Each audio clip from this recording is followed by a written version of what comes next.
Good morning, it's Guido coming at you with another in the series of What's the Best Tank, and we are currently on the Tier 7 light tanks. Just about done with the Tier 7. Should I do Artie? I sort of left Artie out of the Tier 6s. I'm wondering if I should do Artie. What do you guys think? Let me know down below there. But today we're doing light tanks. And Tier 7 was kind of a runaway. It was pretty easy to come up with the best Tier 7. So I want you to think about it for a minute while we're talking here. Good morning, by the way. I hope you have a fantastic day. Think about what you think the top Tier 7 light tank is. Pretty easy, don't you think, really, at the end of the day? I mean, it might even, this may be the tier and the class and the best of that I think people can agree that it is both the best tank and it does the best. Without any real caveats involved. We're going to discuss that as we go, because really it's just overpowered, and it is the setter. It is not the setter. No, it is not the setter. Let's go to the numbers. Think about it. What is it? Make your guess. All right, here we go. Let's look at it. Well, Win 8 wides, we've got the 1357F in the runaway Win 8 win. The twin, I guess, 1357 is fourth. We're going to talk about that in just a moment. We got the Awful Panther and the Type 62. So it looks like the premiums are just running away with it here. I might actually start expanding this slightly. I was considering going to another series of the best tech tree, and I may do that eventually, but I'll throw some thoughts in on the best tech tree as well. And we're looking at the T71DA, I think, here at Tier 7. Let's go to win rate, which, again, I believe is probably the most important stat. If you haven't watched these videos, I know there's a lot that goes into what's the best, to include each of our own feelings about how we like tanks / how we do in tanks. We're just going to kind of grind through the numbers here. We'll throw out some of the big caveats that I think of as we go. And you guys chuck some more down there in the comments on what you think about my analysis and reasoning on this, because I've had a lot of good comments, and it's kind of helped me sort of, I guess, crystallize my thoughts on a lot of this. So we've got the 1357F and the 57. Let's just talk about that for a moment here. The F was a Grand Finals. I don't know if it was a reward tank. It was part of the Grand Finals thing, advertisement, I guess, for Grand Finals, which used to be the in-house wargaming tournament system that they had, now defunct. Then they released eventually the 1357, which does not have the skin. Let me just show you the difference here in case you haven't seen one of these, because this is kind of an older tank. If we come down here, we got the Grand Final version, which looks like this.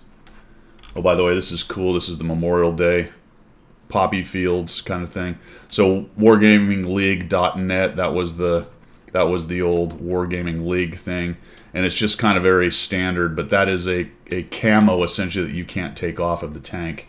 And of course the standard one you can put camo on.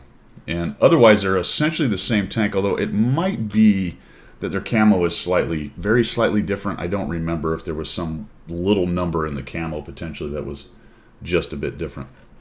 So that is the difference between the tanks. That being said, the reason I bring that up is, if we look at the number of battles that the tanks are played, you can see that the standard version without the Grand Finals has the most battles played at Tier 7, whereas fewer people own the 57F. And I believe there was a time at one point where you could switch it, and you could select to have your GF turned into a regular one, and then you could put whatever camo you want. So some of the people who had GFs probably switched it over. I don't know what happened to the stats at that point, whether their old stats stayed on the F and then they had a new one. I imagine that's something like what happened.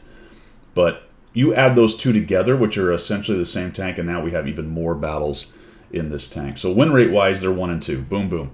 The DA does drop in win rate, and we have the WZ crank up to the top in terms of light tanks, tech tree light tanks. And you'll notice that as bad as the wheeled tank was at Tier 6, they're starting to make a move with the EBR kind of doing pretty well right there.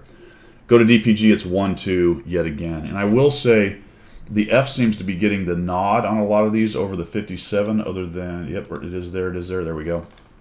Because I think these are older players, more experienced players, better players-ish than the unwashed masses who can just buy a standard 1357 in the modern day.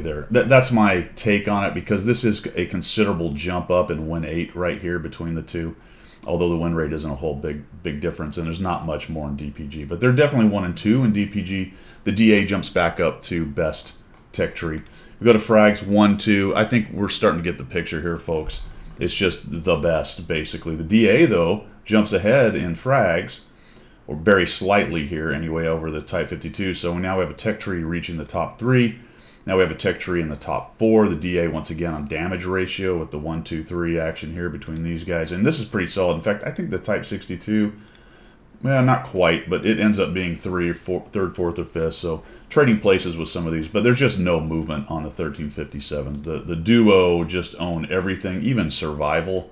What about spots? Even spots. I mean, they just... All right. So why? Why does that happen? Well, what I haven't mentioned, and I know that a lot of you are probably thinking this right now, is when the big scout change happened, what was it now, 5 years ago maybe, something like that. These were premiums and they didn't get nerfed. So they were already occupying this tier, but they saw tier 10s, so they were balanced. I've got to use the air quotes, and we talk about balance with wargaming. But they were ostensibly balanced to see tier 10s back in the day, and they didn't get a nerf. So when they created tier 8, I guess tier 9 and 10 light tanks, and they rebalanced a lot of the tech tree tanks, but they didn't touch the premiums. So these things are overpowered as the day is long. Probably one of, I would say they're in the top 5, maybe top 10. I'd say they're in the top 10 overpowered tanks in the game, the 1357F. And GF. They're just absolute monsters, and they're a lot of fun to play. A lot of fun to play. And I'm going to make the call, since people have kind of talked about and asked about it. I'm going to say that the T71DA is the best tech tree tank, but there are a couple guys that this kind of hurts it a little bit. The win rate does drop down considerably, and only the WZ131 even gets real close to 50% right there. But there's the DA doing really well in DPG. It gets to 3rd in frags. It's 4th in damage ratio. Its win 8 is best of the tech tree. It has a decent amount of games played. So you might make a small argument, I think, that, I don't know, the 131. There's so many other tanks trading places. There's just no other tank that is solidly in the top 5 or 6 from the tech tree. Although the LTG does better than you might think. A little honorable mention to it at least pulling its weight to a large extent in the tech tree tanks. So, folks, I'm going to call it's the 1357. If you want to split hairs, it's the F version, because it's slightly better, even though it's the same. That's really a pretty good argument and indicator of probably the type of players or skill of players that are playing it. Or I'm going to add experience into that, because a very experienced 49-50% player, could probably leverage a tank like that a little bit better than, say, a brand new player that's running 50%, just by basic knowledge of the game. Or perhaps a wide body of knowledge, even though it's not particularly skilled knowledge, I suppose. So what we're going to do is we're going to go ahead and we'll play the 1357 version, because I'm still doing the 100 Battle Challenge on that, and it's close enough to the F, it makes no difference, and it's my same crew, I think, that I would have been using in the F anyway. So we're going to go ahead and try this thing out, and I may even run the T71DA just to take a peek at that one. I got that guy too, sitting right there, although not a particularly great crew. So let's see what happens with the 1357. How do I have it set up? We will get rid of chrome here. I have optics, vents, a muffler. I am running a directive. How many of these do I have? It's costing me 20,000, so this is a bit of a try-hard situation. I do have a considerable amount of APCR. A lot of people run full gold loadouts on these things just to get that pen up there. While it has a lot of shells, it has a 7-round auto loader, and you will spit those out quickly. It is one of the tanks that I tend to run out of shells with, especially if you're doing a lot of firing or very busy. Large kits, I am running food. That's costing me another 20, so this is probably going to cost me a lot of money to run this. I am not running any purple or whatever equipment in there. I am getting the bonus out of the scouting slot there. In fact, I don't know if I have I finished my... Yes, okay, so I've also finished field mods. I'm not running any of the field mods on this thing either, just for your essay. So let's have a game here and see what happens. You know, I'm really expecting on one of these real-time games pretty soon I'm going to just fall flat on my face on one of these, so we'll see what happens. So far, well, I've had losses and I've had some not great games, but so far I haven't just had a out first game, I don't think anyway. This is a light tank, and depending on how you play it and what map you get, you could very certainly run into the out first situation in a 1357. It's an interesting tank in terms of light tanks. Remember, at tier 7 you can't run the CVS, so if you get in a lower tier battle where you've got tier 8 lights or tier 9 lights to deal with, that can be a big problem because they have a huge advantage in terms of their CVS. So you're going to have to be careful when you're trying to work around tanks that have a CVS. And, you know, even the mediums can run around with those things, so they can be a problem as well. So watch out for that. With the 7-round autoloader, you are very capable of just gunning things down at low hit points, but don't overestimate your ability to kill things. When you start talking about guys at 400, high 300s to 400 hit points, you can have trouble with, even with 7 rounds, taking them down, because you just don't hit that hard, and you might get a couple bounces or misses in there. So be careful about overestimating its ability to take things down. You start talking about 200 hit points or so, yeah, you're gonna come in there and you're gonna whack them. And if you've got a bunch of near deads in the 100s to 200s, you can take out 2 or 3 guys with this thing. So here's an example of a map that's not fantastic for this tank. And I've got some tier 8s to deal with over here. Turn this down a little bit. I have another 1357 light tank. I have an AMX-12T as a tier 6 enemy light tank, and there's one little arty there. Very interesting situation. I will sometimes take this to medium places and even heavy places on occasion, depending on the setup. But I think on this one, we're just going to be a bit careful on how we approach this thing. Now this is, yeah, there's a 12T going right into the middle. What I really want to do is get into this bush, but all of a sudden I'm getting countered by all kinds of stuff. Oops, I did not want to do that. I almost got killed. All right. So we'll come over here because it looks like maybe our Super Chaffee is trying to take this dude on. I don't know if I'm able to get in here, but we're going to do it anyway. Yep, this could be one of those games.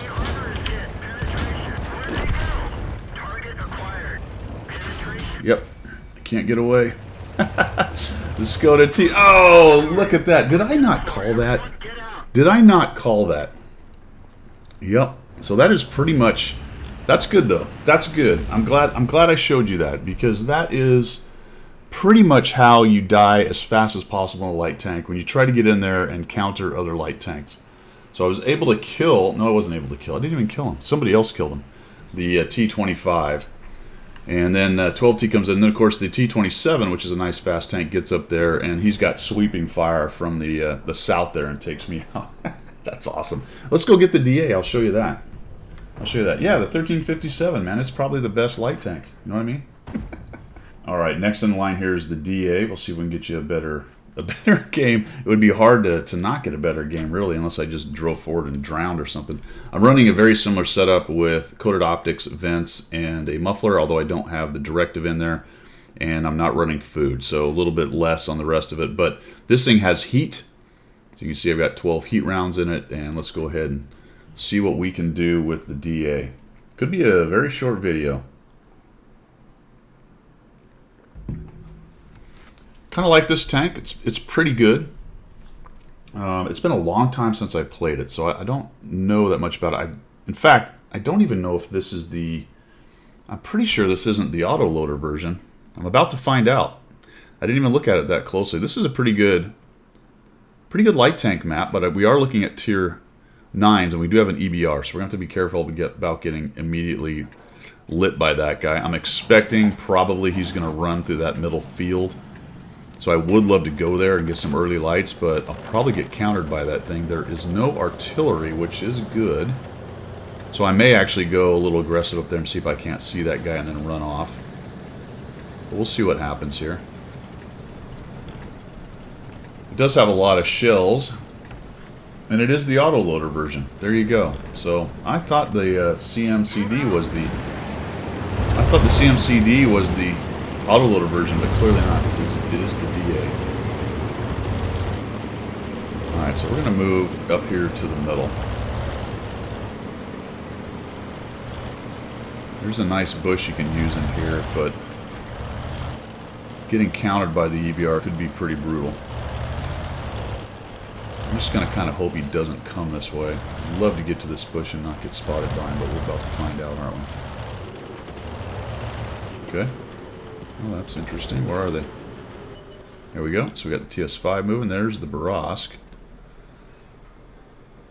So I don't have any artillery. There we go. So that's going to give me a little spotting damage from somebody.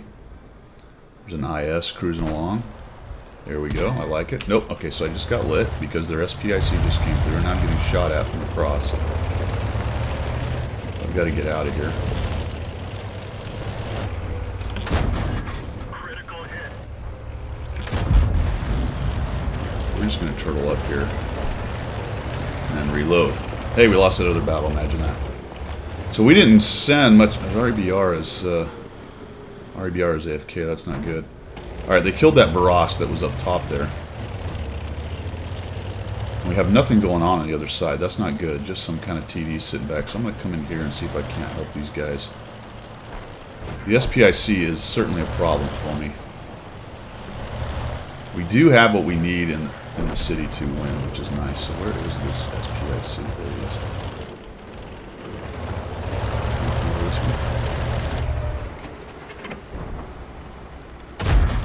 Somebody got him. We'll reload. I didn't get lit. That's nice. So that's their SPIC out. Let's move around this way. Still don't know where the EBR is. That's kind of interesting.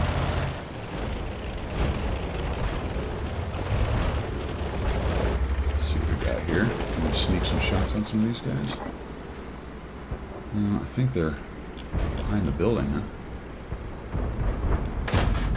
Now they're down below the terrain. All right, let's get in here and we'll do this. This is a Rompel Stomp in the making. So we're just going to come in here and try to get in behind this BZ-44. I did use a shell, unfortunately. We're going to auto aim this guy. Enemy is hit. Enemy armor is hit. I'll just reload. Got him turned. That's nice. All right, they are kind of pushing into cap, so I'm going to go back to our cap here. Ooh. Super Hellcat, excuse me. Let's get down low into the lower terrain here. Try to minimize the amount of shots. Ooh, okay, I'll take that 800. Thank you. I'm going to keep pressing back on the cap to get people to go back. And now that I have time, I'll just triple R. And I'll type go back. Or I'll type GPO back. Either one works. It's fine. Go, GPO. It's unfortunate people are pushing, although, you know what? This is pretty much over, so I am actually going to just fold into the middle. I should have done that earlier. I didn't really see... I wasn't counting noses very well, so a little bit of loss of SA there. In fact, I may not get any more hit points based on how everyone's collapsing. The only thing that might help me out here is my speed. But get in here and be careful about not getting gunned down. There we go. So guys are just dying right and left. A phase one's a bit of a bummer, actually. There's a Comet Cupid Donner Blizzard right there. Enemy armor is damaged. Alright, so we got him. Enemy armor is destroyed. Oh, the guy wants to shoot me. Okay, no. There we go. I need a little bit of time to reload there, AE phase one. Just give me a moment, my friend. 6 seconds. Where is the Sioux? Alright, so just come up behind this guy. Auto aim. That was bad. Bad angle, and everyone dies. And we end up with 1,900 assists, 651 with 1 kill. There you go. That was better. I changed my mind. The T-71DA is the best here. It looks like we had a couple Rompel Stomps in one direction and then the other, doesn't it? Let's see what happened with the 1357 game. Was it close? It seemed to end pretty quickly, so I'm sensing that maybe it wasn't very close.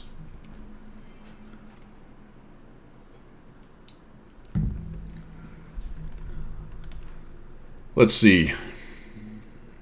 Yeah, that did okay. Not amazing. So it's a solid game.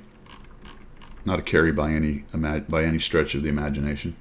Now I think this is one of those tanks that's not in the tech tree anymore. Well, not quite a Rumpelstomp, but it looks like they capped them out. Huh? Was it a Kaplan? Defeat, base captured. Yeah, there you go.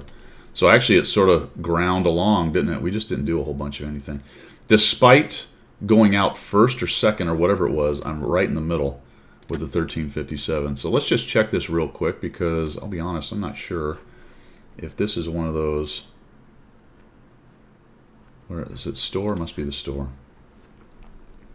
Collector's vehicles, that's right. Is the DA a collector's vehicle? I don't remember. I think it is. Yes, it is. So the way to get this is however you get collector's vehicles. What do you got to get to tier 7? The tier that the collector's vehicle is at, I believe, unlocks it, something like that. So if you want to get a hold of your T71 DA, you cannot do it on the tech tree. So now that's a bit of a conundrum, isn't it, my friends? Because I said best tech tree. You're probably back when I said that. Everyone's like, it's not a tech tree, dummy. Now you have to do a video on the best collectors, which I actually have done. And I think this got an honorable mention. If not, it may have actually been on the list now that I think about it. That was about a year ago or so, maybe. It was one of those videos I did with Wargaming. So there you go. Tier 7 light tanks. Fact is, there's a lot of good ones. Clearly, the 1357 brothers are the best, or sisters, or whatever they are. Cousins. Brothers from another mother. This is very good. Tech tree collector's vehicle, whatever you want to call it. But I like almost... Do I not like any of these? Which one of these do I not like?